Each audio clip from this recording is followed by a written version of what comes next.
how to create queues by script.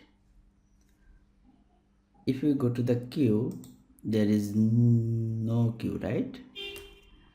But if you want to create queue, simply just you can click plus, then you can create individual queue.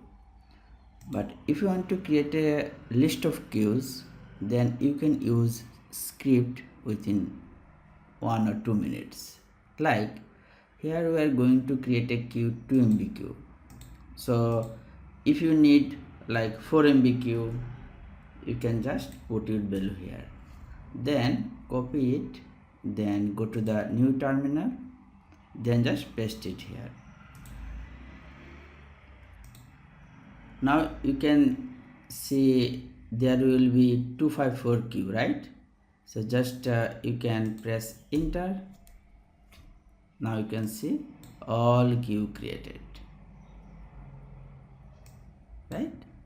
Just by script you can do it for yourself. Thank you for watching.